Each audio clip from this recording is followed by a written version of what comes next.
So, yeah, so I was talking about order and so on. So, basically, when you look at, like I was saying about hell, now this is what, now I'm getting to the second death, the lake of fire. Now, hell, everything God does in order, like I said. So, when God knew that the angels were going to fall, He knew that they were going to decide of their own whim to rebel. Then He decided to, He said, create hell. That's when He decided to create hell for them. He already had created it. I mean, He didn't decide then. He had already created it before they did because He knows everything in advance. But He knows everything in the future, and everything that's ever happened, He knows it. So He created hell for the devil and His angels. That's what it says. But what happens next is that hell expands itself, depending on if man decides to go there. So God created in it the ability to expand. But was it God's will for man to go there? No. But because God knows everything, He already created within this place called hell the ability for it to expand, to make room for those other, sad victims that go there. Now, hell is eternal. It's now in the center of the earth. But more than just being a place in the center of the earth, it's its own dimension, and it's separate from the physical world.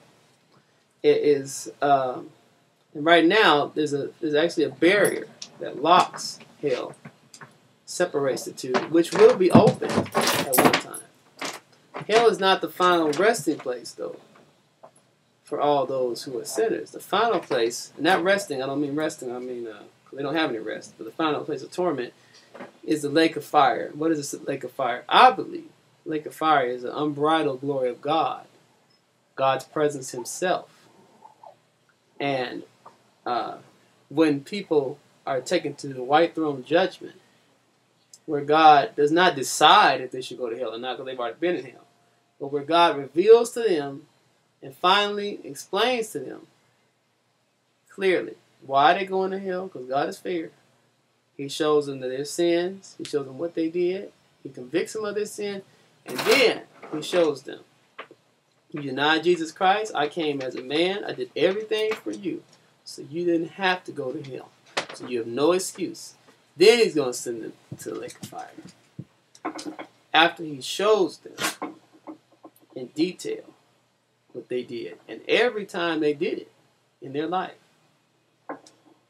And even though they begged, they plead and all that, their mercy, what they could have accepted was Jesus Christ. And all they had to do was say yes to Him. One time in their life, say those words, yes, I accept Jesus. How can anybody have an excuse for that? They don't. They don't. So, and God has gotten to every person on this planet in some way or another. He has ministered to them. I know there's people in Muslim countries where they can't even hear the gospel, but God is sending visions to them of Jesus Christ. So there's a way that God is reaching people. There's people seeing Jesus Christ in visions and saying that was Jesus Christ. I believe everybody, even if they have never heard physically from somebody, God has a way to reach them. So nobody has excuse. Nobody. And they can see the creation God made. There's nobody has excuse. Whether or not, well, I was brought up in evolution, Lord. Whether or not false prophets came to you, you're still going to be responsible for the true prophets that came. And you're going to have to be accountable for if you listen to them or not. If you listen to the Spirit of God or not. Because that's just more to your detriment that all you're going to do is be able to tell God, well, I didn't listen to you. So how is that going to... That doesn't work in your favor. Well, you listen to another voice besides mine. I'm your creator. You should have known my voice. And that's the way God is going to tell you. You should have known my voice. But anyway, all will be raised physically from the dead. The difference, again, between hell and lake of fire is, in hell, the person's spirit is the only part that waits for judgment. But when the judgment day comes, the judgment day is when God finally ends time. He takes all the spirits, all the people who've ever lived, and they're going to stand before His great throne judgment. And they're going to give answer and account for all the works they've done. And He says, but at the end of that, He won't judge them according to their works. The only reason why they're giving an account is so that they will see what they've done. Because God already knows what they're doing. Why do they have to tell him what he already knows? But the reason why he's doing it is so that they will see how they were unrighteous. How God gave them chance after chance to change. They did not. And then he will show them all the Lamb's Book of Life. He will show them what they decided not to take, which was the grace of God in Jesus Christ. And that's how he's going to judge them. After they do all that, and they look in the works and all that stuff, he's going to say, this is the other book over here. After all these books were open, the angels have been writing it down, recording angels have been writing it down, writing down what people have been doing. That's been a part of their job. There's angels that are accounted, looking at everything you're doing. Again, God doesn't need them to do that because God knows everything. He doesn't need them to account. It was for them to see what they have been doing. He's writing a book on you right now. And he's writing a book on what I'm saying right now. And that book will be given back to every person. Written back to them. Now. Or read back to them. Of their life. So Judgment Day is when he brings all that out. But the people who have not accepted Jesus, right now when they die, they immediately, there is no purgatory. There is no, ghosts coming back here. There's no reincarnation. That's all invented by Satan to deny the reality of hell. But what happens is those people who do not accept Jesus Christ go straight to the waiting place, which is called hell, or the hole, or the cavern, where they're tormented, where they have to stand there with those demons, have them demons torment them, and remind them of how they didn't treat God. And God had nothing to do with that. God doesn't tell the demons what to do. Everything they do down there, they do on their own. He's giving the people over to them because the people chose to make those demons their God during their life. But now God is out of it. He stays out of it. He's aware of what they do because he's everywhere, but he is not telling them or having anything to do with it. He's grieved himself by that, but he can't interfere because they chose to hand themselves over to Satan, carte blanche. They decided to deny Jesus and what God did, and God so loved the world, he gave his only begotten son. That was God's effort, his awesome effort to save these people and to give them a way out. And everyone who believes, then they are saved and will always be saved. And the devil can't do nothing to stop that. But the point is, he wants people to think that it's about how good you are, how bad you are. No, it's not about that. Because all of us are bad. To tell the truth, all of us are bad.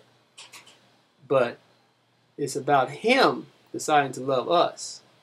And that he was greater on the inside of us when we accept him to protect us. Because it's his nature. He wants to be our father, not our judge. He wants to be our friend, not our enemy. And that's what the gospel is about. God chose that he wanted to make peace with man. Not man wanted to make peace with God. No man wanted to make peace with God. God chose to make peace with us. And then give us the ability to walk in peace with him. So, like I was saying, hell is the place where the departed spirits that don't know Jesus Christ, which are already dead because they're not in relationship to God, as I told you, go. But heaven is a place of total bliss, perfection, beauty, beyond description. And, streets of gold, and you heard all that. But the most beautiful thing is Jesus himself. And he shines like the firmament the Bible talks about. His glory, his beauty, and who God is. Just looking at God, he's the light. He's beautiful. But those spirits who obeyed God, who accepted Jesus and what God gave them, the grace of God, when they go to Judgment Day, they've already been forgiven. They don't go to Judgment Day to find out if they're saved. They go to Judgment Day to receive their reward for what they did or did not do.